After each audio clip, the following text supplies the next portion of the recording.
ഞാൻ ദിലീപേട്ടനെ വേണ്ടിയിട്ട് ഞാൻ സംസാരിച്ചത്. എൻ്റെ ശരിയാണ്. നിങ്ങൾ പോലും ആളെ കേൾക്കുമ്പോഴത്തേക്ക് ദിലീപേട്ടോട് പോയി മാപ്പ് പറയും. 90% ആൾക്കാരും സുരേഷ് ഗോപിക്കെതിരെ നെഗറ്റീവ്, സോഷ്യൽ മീഡിയയിൽ നെഗറ്റീവ് കമൻസ് മാത്രം സുരേഷ് ഗോപിയുടെ അനുകൂലിച്ച് പറഞ്ഞത്. ഞാൻ സമാധാനമായിട്ട് സന്തോഷത്തോടു കൂടിയിട്ടൊന്ന് ജീവിക്കാം. സമ്മതിക്കുന്നില്ലല്ലേ? അല്ല, ഇതൊന്നും പ്രശ്നമൊന്നുമില്ല. ചെയ്യാമല്ലേ, നമുക്കിതൊന്നൊക്കെ മാറിക്കൂടെ? എല്ലാവരും മാറി നിൽക്കുന്നതാണ് സേഫ്. എല്ലാവരും എനിക്ക് തരുന്ന ഉപദേശം അതാണ്. മാറി നിന്ന് കഴിഞ്ഞാൽ അത് ആവർത്തിക്കല്ലേ ഉള്ളൂ. അല്ല, അത് എനിക്കത് പറ്റത്തില്ല. എനിക്കത് ഉറങ്ങാൻ പറ്റത്തില്ല. എൻ്റെ ഒരു പൊതു സ്വഭാവം എന്നാണ്. അതൊന്നും മാറത്തില്ല. അത് മനസ്സിലാക്കാതെ ചില ആൾക്കാർ, ഞാൻ എന്നിട്ട് നമ്മളിൽ നിന്ന് വരുമ്പോൾ ചിലരിപ്പം പറയും. ഒന്നാമത്തെ ഒരു വിഷമം എന്ന് പറയുന്നത് പറയുന്നതല്ല പലപ്പോഴും പുറത്തു വരും. ഈ സ്മാർട്ട് ഫിക്സ് മീഡിയക്കാർ അവർക്ക് റീച്ച് ഉണ്ടാക്കണമെന്നുണ്ടെങ്കിൽ വേറെ വല്ല പണിയും ചെയ്തുണ്ടാക്കാൻ പറയും. ഒരു കൂട്ടത്തിൽ ഇപ്പോണ്ടെങ്കിൽ നമ്മളെ നമ്മൾ പറയുന്ന കാര്യം പറഞ്ഞു, ഒരു കുഴപ്പമുള്ള കാര്യമല്ല. വിമർശിക്കുക, തെറി വിളിക്കുക, പക്ഷെ അത് പറയുന്നതായിരിക്കണം. പറയാത്ത കാര്യങ്ങൾ വെറുതെ എടുത്ത് വെച്ച് പ്രചരിക്കുമ്പോൾ നാളെ എങ്ങനെ പറയാൻ തോന്നുന്ന ഒരു കാര്യം? ഒരു കാര്യം സത്യസന്ധമായിട്ട് ആൾക്കാരെ മുന്നിൽ പറയണം. അയാൾ പറയാൻ ഉദ്ദേശിക്കുന്ന ആൾ എന്ത് ഉദ്ദേശശുദ്ധിയോട് കൂടിയിട്ടാണ് പറയുന്നത്. ഇപ്പം അതാ ഞാൻ പറഞ്ഞത്, വലിയ കുഴപ്പമൊന്നുമില്ലാതെ ജനങ്ങൾക്കിടയിൽ 4 പേര് അറിയുന്ന രീതിയിൽ പോയിക്കൊണ്ടിരിക്കുന്നു. അത്യാവശ്യം ഫിനാൻഷ്യലി സ്റ്റേബിളായി പോയിക്കൊണ്ടിരിക്കുന്നു. അപ്പോൾ അയാൾ എന്തിനായിരിക്കും ഇത് പറയുന്നത്? സീസണിലെ വിന്നറല്ലേ, എനിക്കെന്തോ പ്രശ്നം? എന്നെ ഇവരാരെങ്കിലും വരിയിൽ വെച്ച് പുറത്താക്കി ഒന്നുമില്ലല്ലോ. നമുക്ക് ഒരുപാട് പ്രശ്നങ്ങൾ നേരിടേണ്ടി വന്നിട്ടുണ്ട്. പക്ഷേ ആ നേരിടേണ്ടി വന്നിട്ടുണ്ട് എന്നുള്ളത് നമ്മൾ മനസ്സിൽ വെച്ചിരിക്കുന്നു. നമ്മളതിനെ അതിജീവിച്ച് കഴിഞ്ഞല്ലോ. അപ്പം പ്രശ്നങ്ങളും പ്രതിസന്ധികളും ആർക്കും ഇല്ലാത്ത എല്ലാവർക്കും പ്രശ്നങ്ങളുണ്ട്. ഇതിനൊക്കെ അതിജീവിച്ച് വേണം നമ്മൾ മുന്നോട്ട് പോകാൻ. പക്ഷേ നമ്മുടെ മനസ്സിലുണ്ടാവും. പക്ഷേ അതേസമയം ഒരു ചെറുപ്പക്കാരനെ മാനസികമായിട്ട് തകർക്കാൻ നോക്കുന്നു, ശാരീരികമായിട്ട് ഉപദ്രവിക്കാൻ നോക്കുന്നു കേട്ടപ്പോൾ എനിക്ക് പ്രതികരിക്കണമെന്ന് തോന്നി. അതുപോലെ തന്നെ മറ്റുള്ള കുട്ടികളുടെ പ്രശ്നങ്ങൾ ഞാൻ പറഞ്ഞപ്പോഴും പബ്ലിക്കായിട്ട് 3 പെൺകുട്ടികൾ വന്നിട്ട് ഞാൻ പറഞ്ഞ അഭിപ്രായത്തെ ശരിവെക്കുന്നു. മറ്റുള്ള പല ആൾക്കാരും പലപ്പോഴും അതിനെ ശരിവെക്കുന്നു. അപ്പോഴും അനാവശ്യമായിട്ട് നമ്മളെ കടന്നാക്രമിക്കുമ്പോൾ തോന്നുമ്പോൾ ആർക്ക് വേണ്ടി സംസാരിക്കും?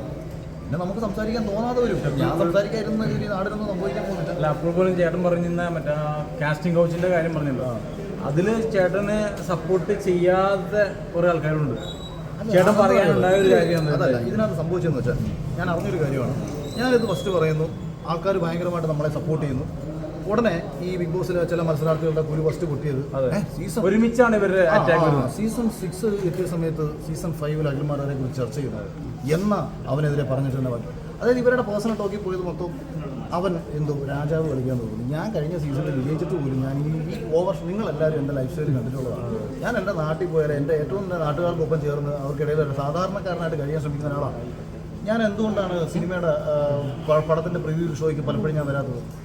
എനിക്കിങ്ങനെ ഓരോ വെള്ളിയാഴ്ചകളിലും സിനിമാക്കാരെ പരിചയമില്ലായിട്ടാണോ? എല്ലാവരും എന്നെ വിളിക്കാറുണ്ട്. ഞാനിത് വരാത്തത് എപ്പോഴും വന്ന് നിങ്ങളുടെ ക്യാമറയുടെ മുന്നിൽ ചാടി കൊടുത്ത് നമ്മളാകൊള്ളാം പോപ്പുലാരിറ്റി. ഇത് ഭയങ്കരമായിട്ട് മാറി നിൽക്കാൻ ആഗ്രഹിക്കുന്ന ഒരാളാണ്. കാരണം നമുക്ക് വേണ്ടത് ഇന്ന് ജീവിക്കാൻ പൈസ വേണം, ഫാമിലിയോടൊത്ത് കഴിയാൻ സന്തോഷം വേണം. ഇതാണ് ഞാനെപ്പോഴും പ്രാധാന്യം കൊടുക്കുന്നത്. സിനിമ എന്തുകൊണ്ട് സിനിമയുടെ കാശ് നിങ്ങൾ ചോദിച്ചു. നിങ്ങൾക്ക് ഇപ്പോൾ ഇതുവരെ എത്ര സിനിമ ഇറങ്ങിയെന്നറിയാമോ? ഈ നിമിഷം വരെ എത്ര സിനിമ റിലീസ് ചെയ്തെന്ന് നിങ്ങൾക്കറിയാമോ? നിങ്ങളൊക്കെ റിവ്യൂ ചെയ്യുന്നവരല്ലേ? ഏതാണ്ട് 110ഓളം സിനിമകൾ റിലീസായി. എത്ര സിനിമ വിജയിച്ചു? അപ്പോൾ ഇത് നമ്മൾ ആലോചിക്കണം. ഇത് തന്നെ പല പടങ്ങളും കച്ചവടം നടക്കുന്നില്ല. ഒട്ടുമിക്ക ആൾക്കാരെ പറഞ്ഞു പറ്റിക്കുകയാണ്. എനിക്ക് 2 നിർമ്മാതാക്കൾ അഡ്വാൻസ് തന്നതാണ്. ഞാൻ ഈ 2 പേർക്ക് ഞാൻ തിരിച്ചു കൊടുക്കുക ചെയ്തത്. എനിക്ക് വേണമെന്നുണ്ടെങ്കിൽ എൻ്റെ ആ തുടക്കത്തിൽ ഇറങ്ങിയ സമയത്ത് എത്രയോ ആൾക്കാരുടെ അടുത്തൊന്ന് പോയി സംസാരിച്ചിട്ട് എനിക്ക് അത്യാവശ്യം സംസാരിക്കാനുള്ള കഴിവുണ്ട്. എനിക്ക് കൺവിൻസ് ചെയ്യാൻ പറ്റാഞ്ഞിട്ടെന്നാണോ നിങ്ങളുടെ വിചാരം? അല്ലെങ്കിൽ സൗഹൃദങ്ങളില്ലെന്നാണോ? ഒക്കെ ഉണ്ട്. ഇപ്പോഴും ഞാൻ ദുബായിൽ പോയ സമയത്തും അവിടെ നിന്നും ഒരു നിർമ്മാതാവ്, പുള്ളി ഒരു വലിയ മുതലാളിയാണ്, 10,000 കോടിക്ക് കൂടി ആസ്തിയുള്ള ആളാണ്. ഞാൻ അപ്പോഴും പുള്ളിയോട് പറഞ്ഞത്, ചേട്ടാ നമ്മളൊരു സിനിമ ചെയ്യുന്നുണ്ട്, അറ്റ്ലീസ്റ്റ് നമ്മൾ ചെയ്യുന്നുണ്ട് നമുക്കൊരു തൃപ്തി ഉണ്ടാവണം. പ്രേക്ഷകർ നാളെ നമ്മുടെ അടുത്ത് പറയണം ഈ ചെയ്ത പ്രോഡക്റ്റ് ഫസ്റ്റ് പടം എന്നല്ല കേട്ടോ. ഫസ്റ്റ് പടം ചെയ്യുമ്പോൾ നമുക്ക് യാതൊരു റോഡും അവിടെ ഇല്ലേ, അവിടെ നമ്മുടെ അഭിപ്രായങ്ങൾക്ക് വരില്ല. അപ്പോൾ ഇതെല്ലാം തന്നെ നമ്മുടെ വ്യക്തിപരമായ നേട്ടങ്ങളല്ല. ഇതെല്ലാം ഒഴിഞ്ഞ് ഈ പറഞ്ഞ ഇതെല്ലാം കട്ട് ചെയ്തിട്ട് ഏറ്റവും സമാധാനമായിട്ട് ജീവിക്കാൻ പറ്റുമെങ്കിൽ ജീവിക്കണമെന്ന് ആഗ്രഹിക്കുന്നുള്ളൂ. പക്ഷേ ഒരു വിഷമം തോന്നുന്നത് അനാവശ്യമായിട്ട് ഒരു വിഷയത്തെ, അതാണ് ഞാൻ കുറച്ച് മുമ്പ് ഈ സ്മാർട്ട് ഫിക്സിൻ്റെ കാര്യം പറഞ്ഞത്. അവരിപ്പം ഞാൻ എന്തായാലും ഒരു പറയുന്നത് 20 ഊളകൾ മികച്ച ഊളകളെ തിരഞ്ഞെടുക്കുന്ന പരിപാടിയാണ് ബിഗ് ബോസ് എന്ന് ഞാൻ പറഞ്ഞത്. ഇത് ഞാൻ ആൾക്കാർ കളിയാക്കുന്ന ഇത് ഇങ്ങനെ പറഞ്ഞ ആൾക്കാർ പരിഹസിക്കുന്നു എന്ന് ഞാൻ സെറീനയോട് എൻ്റെ വീടിൻ്റെ പാലാച്ച സമയത്ത് തമാശയ്ക്ക് പറഞ്ഞൊരു കാര്യം. ആൾക്കാരിങ്ങനെയാണ് പറയുന്നത്, നമ്മളെയൊക്കെ പറ്റിയിട്ട് ആൾക്കാരിങ്ങനെയാണ് പറയുന്നത് എന്ന് പറഞ്ഞൊരു സംഭവം അത് എൻ്റെ സ്റ്റേറ്റ്മെൻറ്റ് പോലെ. അല്ലെങ്കിൽ ഇതിനു മുമ്പ് ഏതൊരു കാര്യം പറഞ്ഞപ്പോൾ എനിക്കെതിരെ നിരന്തരം ഒരാൾ വന്നിട്ട് ചാണകസംഖി എന്ന് പറഞ്ഞ് ആക്ഷേപിച്ച് കമൻ്റ് ഇടുന്നു. അങ്ങനെ കമൻ്റ് ഇട്ട ഒരുത്തൻ ബിഗ് ബോസിൽ ഏറ്റവും കൂടുതൽ വെറുപ്പിച്ച മലരനാണിവൻ എന്ന് പറഞ്ഞിട്ടൊരു കമൻ്റ് ഇട്ടപ്പോൾ ഞാൻ അടിയിൽ റിപ്ലൈ കൊടുത്തു, ISSൻ്റെ പല ആരാധകർക്കും എന്നോട് വിരോധം ഉണ്ടാവും, താങ്കളുടെ വിരോധത്തെയും ഞാൻ മാനിക്കുന്നു എന്ന് പറഞ്ഞത് എന്നെ നിരന്തരം ഈ രീതിയിൽ ആക്ഷേപിക്കുന്നുണ്ടാകും. കാര്യം ഞാൻ BJPക്കെതിരെ ഇഷ്ടംപോലെ പറഞ്ഞിട്ടുണ്ട്. ഇപ്പം മമ്മൂക്ക ചൂടാപ്പി എന്ന് ചിത്രീകരിച്ചപ്പോൾ ഞാൻ മമ്മൂക്ക അനുകൂലിച്ചുകൊണ്ട് പോസ്റ്റ് ഇട്ടാണ്. എനിക്ക് ശരിയെന്ന് തോന്നുന്ന വിഷയത്തിലാണ് പ്രതികരിക്കുന്നത്. അപ്പോൾ ഇത് മനസ്സിലാക്കുക. അപ്പോൾ ഇവന്മാരടുത്ത് പോസ്റ്റ് ചെയ്തേക്കുന്നു വർഗീയവാദി അഖിൽമാരാണ്.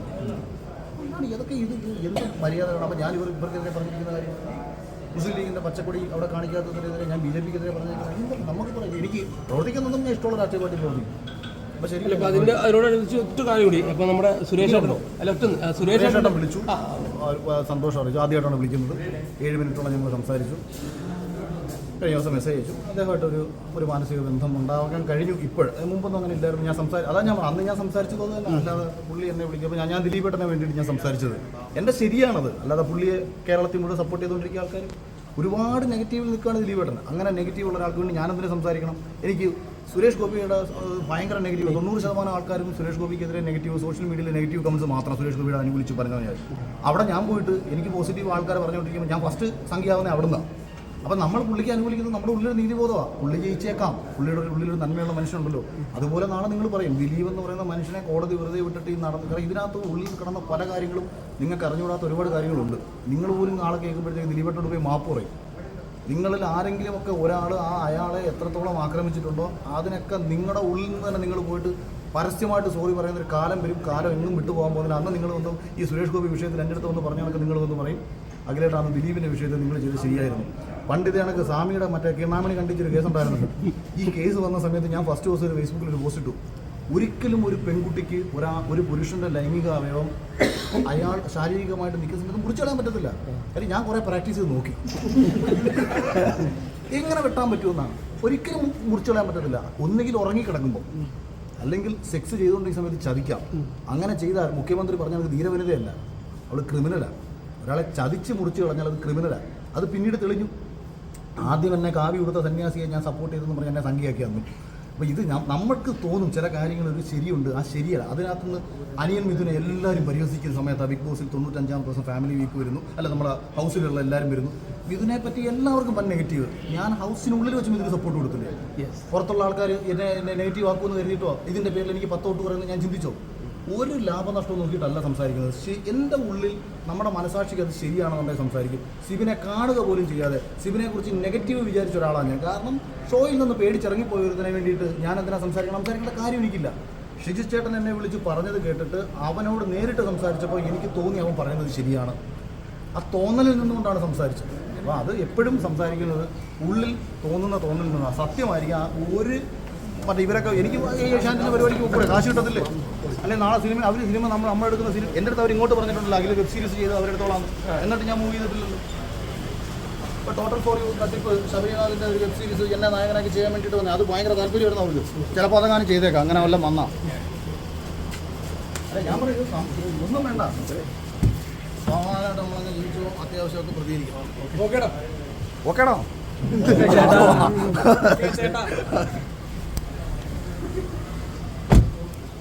അതിലൂടെ രാഹുലിനെ വിന്നറാക്കുമോ? ഞാനോ? അല്ല, ബിഗ് ബോസ്. അതൊന്നും എനിക്കറിയില്ല. ഇനിയിപ്പോൾ ഇത്രയും പ്രശ്നങ്ങളൊക്കെ നടന്ന സ്ഥിതിക്ക് അവർ വോട്ടിങ്ങിലൊന്നും വലിയ അല്ല, ഈ വോട്ടിങ് നമുക്ക് കാണാൻ എന്തെങ്കിലും പറ്റും ചേട്ടാ? ചേട്ടന് ചോദിച്ചു കഴിഞ്ഞാൽ എങ്ങനെയെങ്കിലും നമുക്ക് ഇത് കേസ് കൊടുക്കാമല്ലോ. നമുക്ക് കേസ് കൊടുക്കാം. വോട്ടിങ് കറക്റ്റ് അല്ലെന്ന് പറഞ്ഞാൽ കറക്റ്റ് ഓഡിറ്റിംഗ് നമുക്ക് കാണിക്കാൻ പറ്റും. അത് സത്യത്തിൽ സംശയമുള്ള മത്സരാർത്ഥികൾ ഈ വോട്ടിങ്ങിന്റെ കാര്യത്തിൽ ഡൗട്ടുള്ള മത്സരാർത്ഥികളൊക്കെ ചെയ്യേണ്ടത് അവർ പബ്ലിക്കായിട്ട് ഒന്ന് പറയല്ല. അവരതിന് നിയമപരമായിട്ട് പോയി കഴിഞ്ഞാൽ അത് കാണിക്കേണ്ടി വരും. അപ്പോൾ ജിൻഡോയ്ക്കാണ് കൂടുതൽ വോട്ടെന്ന് പറയണേ. പിന്നെ സോഷ്യൽ മീഡിയയിലെ പോൾ മാത്രമല്ല കേട്ടോ, ഇതിപ്പോൾ വീട്ടിൽ നിന്ന് കാണുന്ന ഒരു ഓഡിയൻസ് അവരുടെ തീരുമാനം നമുക്ക് പലപ്പോഴും അറിയില്ല. അതൊക്കെ ശ്രദ്ധിക്കേണ്ട കാര്യങ്ങളാണ്. നമ്മളിപ്പോൾ സോഷ്യൽ മീഡിയയിൽ ഇമ്പാക്ട് ഇവർക്ക് എല്ലാവർക്കും ഉണ്ടാക്കാൻ കഴിയുമെങ്കിൽ പിന്നെ PR വർക്കിന് കുറേയൊക്കെ പണിയെടുക്കാൻ പറ്റും. അതായത് പ്ലാൻ ചെയ്ത് കരുതി കുട്ടി വോട്ടെത്തിക്കാൻ പറ്റും. അത് ഒരു ഇലക്ഷന് രാഷ്ട്രീയ പാർട്ടിയുടെ വോട്ടെത്തുന്നതാണെന്ന് പറയാം. ഓക്കെ, എന്നാൽ കാണാം. കാര്യം അറിയോ?